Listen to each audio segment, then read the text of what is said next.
right, guys, we are back for our next installment of our sample board series. Today we're going to be showing our fifth and final one of our basic techniques that we teach to our trainees in class. We've already covered our wood look, we've covered our complex vein, we've covered our brush vein, and we've also covered our chop. Today we're going to do a Bondo Blade technique. I'm actually going to do two boards at the same time. I want to show you just how simple and just how easy this technique is. One of them we're going to do white with some nice earth tone colors. The other one we're going to do black. We'll have a little bit of nice color variation into that one. So we're just going to go ahead and start. Total ounces per square foot for this technique, you want to be between 3.5 again, just like most of our others. But with this one, when we apply our epoxy to the surface, we're not just dumping it out and spreading it with our hand like we did with most of the other techniques. I want to use all of my product that I have mixed, but I'm just trying to get it dispersed, not so much evenly, but I just want a little bit of color kind of everywhere on my piece, whether it's a countertop or a sample, doesn't really matter. So we've got our white down. Now we've got some silver metallic. So we don't have near as much. Our main color, usually we're going to be around 60 to 80%, just depending on how much other colors you want into your piece. So we don't have near as much of the silver as we did the white. So we used about 6 ounces of white, and we're going to use roughly 2 ounces of silver, just so you know. All right, so I had 4 ounces of silver in this cup because I'm going to use silver on my blackboard as well. And that got us down just about 2 ounces. And then our other color is going to be our guava.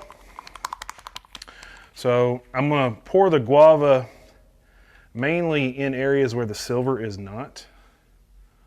Some of them will be smaller, some of them will be larger. I don't want it to be too uniform like that one. I'm going to make a line. You just kind of want it to be random. Just a little bit everywhere.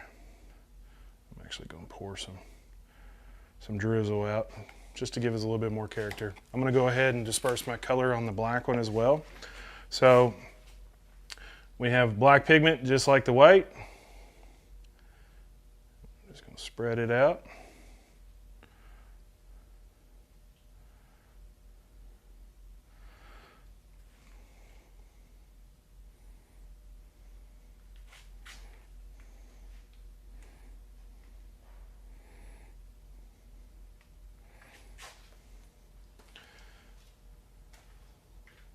You can't really mess this part up unless you was to just pour it in like typewriter lines. That's about the only way you can mess that part up.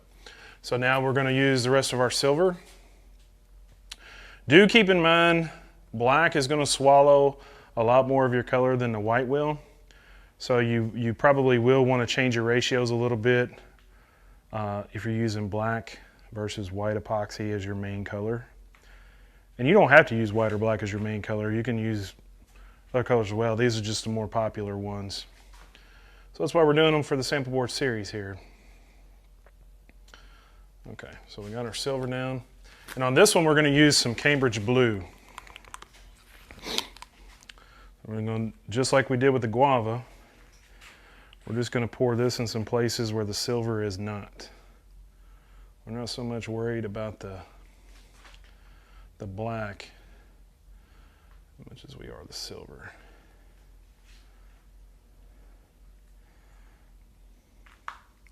So once again, with this technique, just like the others, it is very important that you use different types of pigment throughout your piece. If you just use metallics or you just use the liquid pigments, you're going to get a lot of blending together, and your colors are just not going to be near as sharp. So before we move into spreading our epoxy with our Bondo Blade, which is a technique for this, we're going to go ahead. This is an optional step. You don't have to take this step. but I'm going to add some gold metallic spray paint to the white one, and I'll use a little bit of chrome metallic spray paint on the black one, just because I want to show you the effect that it does. So I'm not going to put it on a stick for this technique. I'm just going to get close to the board, and I'm going to hit it in a few spots, just like that. Do the same thing on the black one. What this is going to do is, once we hit this with our Bondo blade, we're going to bury most of this spray paint down into the epoxy, but it's going to float up, and it's going to float up between the strokes that we make with our Bondo blade, and it just creates some really cool little slivers of the metallic colors. And it doesn't really take, you don't have to be a super skilled person to get it, so it's just a nice effect. So with Bondo blade, you want to hold it at a shallow angle. If you hold it up vertical, you're going to be dragging too much epoxy, so you want to hold it at a shallow angle, and you just want to vary the way that you move the Bondo blade. You don't want to just go like across the piece. You want to change directions. That's the magic to this technique, is just vary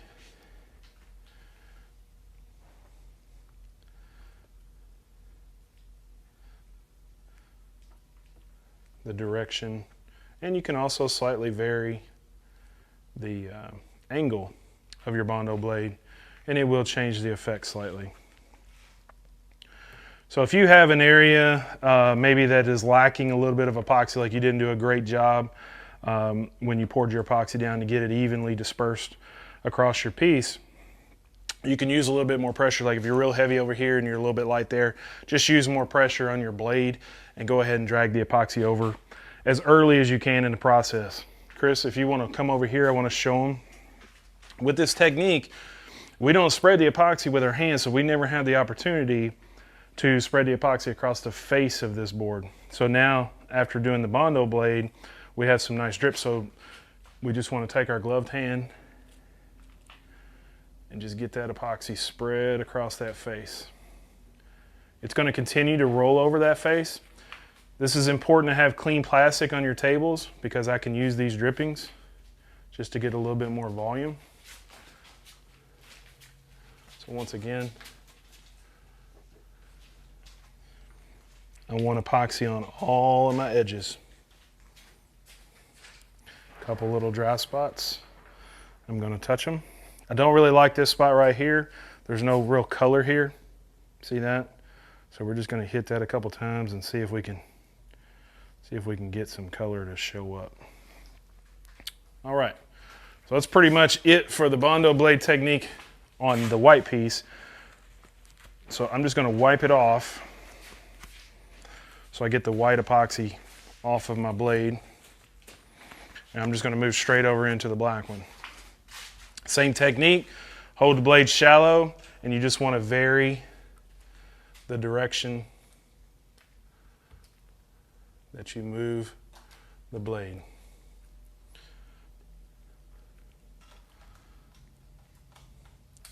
This technique does not require a lot of talent. It just requires a little bit of focus just to make sure you're not getting repetitious in your pattern.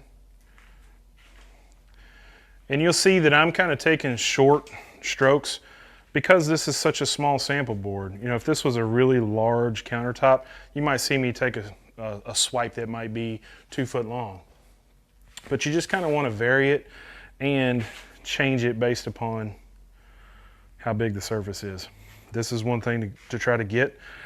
So what you'll see, there's a line coming across here because I picked this up and it was dripping. So now I have these kind of lines that don't really look like they should be there. That's okay. If that happens, the way that you fix it is get to the one that's furthest away from you. And I'm going to go ahead and start working my way back towards myself. Okay. So now we just want to look for any kind of dry spots. Just make sure the epoxy is nice and coated over our edges. Do the same thing on the face that we did on the other one. Get our edges.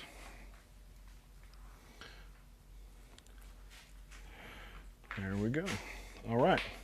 I'm just going to set this down. With your Bondo blade, you can clean them off while they're wet, or you can let them dry. And once the epoxy is dry and set up, you can just bend the Bondo blade and it'll break off pretty clean.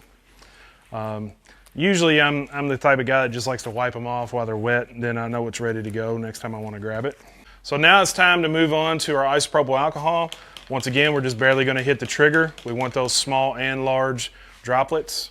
With this technique, you hear me say quite a bit that you want to spray your isopropyl in the direction that you've got your veins or whatever kind of pattern that you have in your board. With this technique, you don't really have any type of direction to it, so it doesn't really matter what direction you come from. I kind of like to vary it with this technique. Okay. Now I will tell you from my experience, this technique is easier to get really cool effects out of your darker colors than it is out of your lighter colors.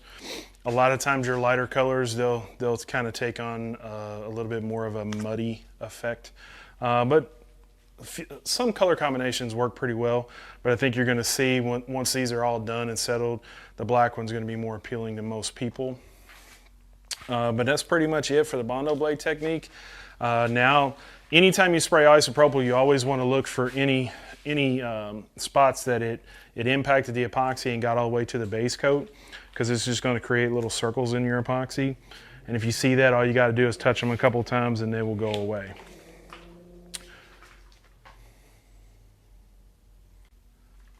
So these are the reason why we put that little bit of gold spray paint in, is so we would just get these tiny little spots that reflect to your eye when you're walking around. Okay, and on this one, we used chrome instead of gold. I don't see as much showing through on this one as I did on that one. But it's not done yet. It's going to continue to move. There's a little bit on this edge, but there's not really any spots that are really, really hard on this one. So you can see, I don't know what it is about the black versus the white with this technique, but the black just always has so much more depth to it than the white one do. So that is it. That concludes the Bondo blade technique. We're going to continue this series, even though we've already covered all 5 of our basic techniques that we teach you in class for your Tier 1 training. But I'm going to start showing you variations, different color combinations, different ways of doing things. So stay tuned and we'll see you tomorrow.